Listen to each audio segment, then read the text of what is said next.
Sonic's Green Hills Adventures Season 322, The Marine Park Job.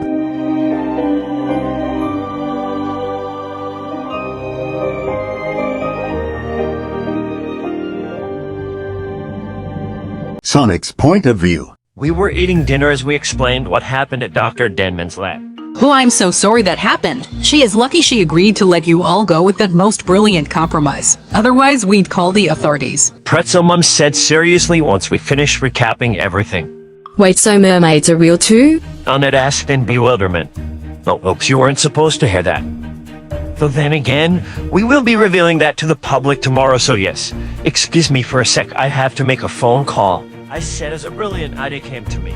Once I was in the next room, I took out my phone and decided to call Cleo. Hey Sonic, how are you calling me? I thought you were trapped in Dr. Denman's lab. Cleo asked me the moment she answered the phone. Great news, we're back and we came to a compromise. We'll get jobs at the Marine Park as entertainment on the same lines as the dolphin shows. Wait a minute, do you think we could perform with them? I replied as the exciting idea popped into my head. I believe so. Is there any other reason you decided to call me, because I can tell there's more? Cleo asked seriously. Well, I was thinking that this is a big opportunity for not only the four of us, but you and your friends too. I explained carefully. Oh my gosh, you're brilliant, Sonic. I tell the other girls about this. Oh, and when does the process start? Cleo said happily. It starts tomorrow, so meet us at the Marine Park. I replied reassuringly. Alright, we'll be there. See you then. Cleo said casually before hanging up. This made me relieved. I was worried she'd say no and call me insane. Then I went back to the dining room. Hey Sonic, who are you calling anyway? Shadow asked me curiously. I was calling Cleo and told what's going on. You see, I thought they could join us at the Marine Park job opportunity. Cleo agreed and is going to tell the others. I replied confidently as I sat down. Good thinking, Sonic. Hitting two birds with one stone. Marina said happily and kissed me on the cheek. Well, we will be coming with you just to make sure no backstabbing happens. Pretzel Mum added seriously. Thanks, Pretzel Mum and Donna dead. We could use you being there, I said as I zipped over to them and hugging them tightly. No problem, guys. We're not risking the possibility of you being captured again. Well, you better get some sleep. It's going to be a busy day tomorrow. Pretzel Mum said as she rubbed my ears. Okay, night, guys, I said while yawning. Then we left for bed. Marina's point of view. Later that night, I had a horrible nightmare in it. We had just finished a show at the Marine Park. Tom and Maddie came over to congratulate us. Nika was in Maddie's arms giggling and clapping for it. We had just climbed out of the water and dried off when suddenly a large flying machine flew towards us and then hovered in front of the bleachers. The cockpit opened to reveal Dr. Rabenik. You thought I was done with you. Think again. Dr. Rabenik said deviously, then Nika began to cry, which caught his attention. Well, who do we have here? Oh, and is that another hedgehog? Dr. Rabenik asked curiously with a fake innocent smile. This is Annika, baby sister, and I'm Silver. Silver replied seriously. Baby sister, so you're a Wachowski too. You're in that human still an item. Dr. Rabenik said as he pointed at me with a look of disgust on his face. Of course, we are in nothing will keep us apart. I screamed and then kissed Sonic to prove our point even more. Okay, that's it. Dr. Rabenik screamed and knocked me into the pool hard enough that I went out cold. No? Marina? Sonic screamed after me before diving in. When Sonic was doing that, Dr. Rabenik used his machine to grab Nika. That's when Sonic and I resurfaced. I was still unconscious and Sonic held me in his arms. Come on, Marina, wake up. Please, I need you. Sonic said shakily as he tried to wake me up. Finally, I woke up at my head. Oh, Sonic, thanks for the save, I said and kissed his cheek. No problem, pretty princess. Come on, now that you have powers, we can defeat Eggman together. Sonic said as we ended the embrace and started swimming to the others. Huh? Hey, let her go, she's just a baby, you monster. Sonic screamed as soon as we saw Nika in Dr. Rabenik's captivity.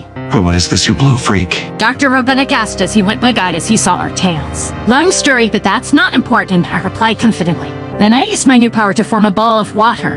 I nodded knowingly to Shadow, who nodded in return and froze it. Then I flung it at the mechanical arm that held Nika. Then Silver used his psychokinesis to get her out of its grip. Suddenly I felt something go in my arm. It was tranquilizer dart. That's when I woke up screaming. Marina, are you okay? What happened? Sonic asked me in a panic as he bursted into the room and was at my bedside in less than a second. Just a nightmare about Dr. Rabenik returning and crashing our show tomorrow. Thanks for coming to check on me, Sonic. You're so sweet. In fact, that's one of the many reasons why I love you, I said as my nerves calmed down. Oh, I see. No problem, Marina. Oh, and just out of curiosity, what else about me do you love? Sonic said as he hugged me. Oh well, I said not too long ago you're really adorable, especially your big and very expressive eyes and that wonderful smile that lifts my spirits every time my eyes lay on it, and finally your optimistic attitude. I replied as best as I could, for there were so many things that I loved about him. Oh, thanks, Marina. So do you think you can go back to sleep on your own? Sonic asked after quickly kissing me. Yeah, I'll be fine on my own. Good night, Sonic, I said as I got ready to fall asleep. All right then, good night, my love. Sonic said and kissed me on the forehead, and he left the room just as I was falling back to sleep. Shadow's point of view. I woke up bright and early to get this day started. For today was the day we accomplished the very reason the president arranged this trip. As I got myself breakfast, I saw Charlotte walking in.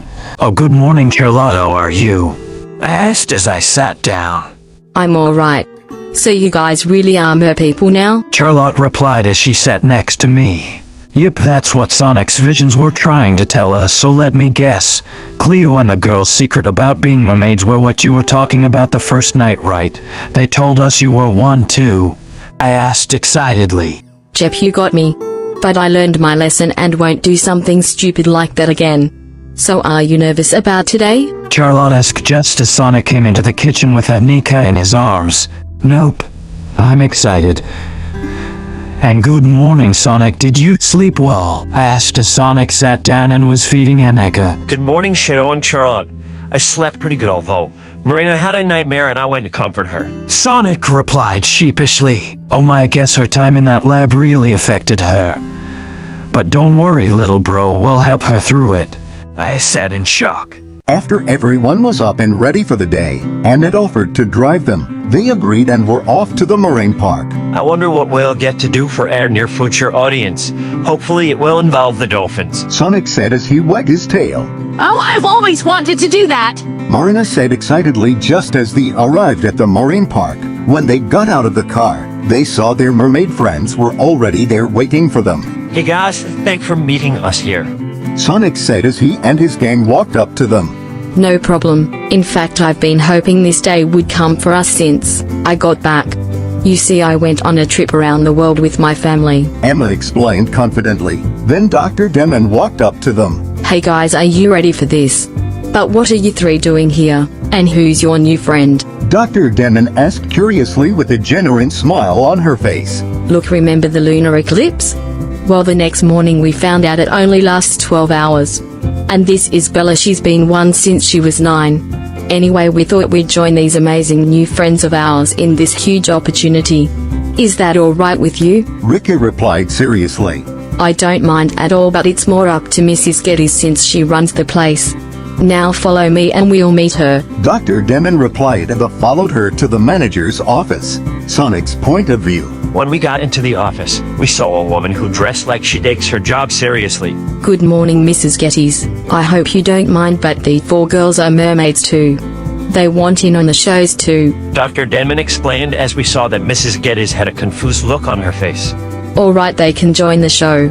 Although I never would have expected that one of my own employees would be one. Mrs. Geddes replied reassuringly. So how's this show going to work? Do you think we could perform with the dolphins? Please said that they're mer people's friends. I said excitedly, for I couldn't wait to start anymore, so I just could help myself. Alright, they can join the show. Although I never would have expected that one of my own employees would be one. Mrs. Geddes replied in full detail. I'm glad you said a musical number, because me, Shadow, and Sonic are in a band together called The Blue Angles, and I have the perfect song mind. Maria said excitedly, and I high-fived her. I'm afraid I'm not much of a singer, so is there something else I could do during that? Silver asked frantically. Yeah, same goes for me. I'm completely tone deaf. Cleo added seriously. Well, I guess you two can perform tricks to add even more flair. Mrs. Geddes offered happily. That would be awesome. Silver said as he and Cleo high-fived each other. Well, Cleo, I trust you can help everyone prepare for the show this afternoon. Mrs. Geddes inquired confidently. Yes, Mrs. Geddes. Cleo replied happily. Then we left to prepare.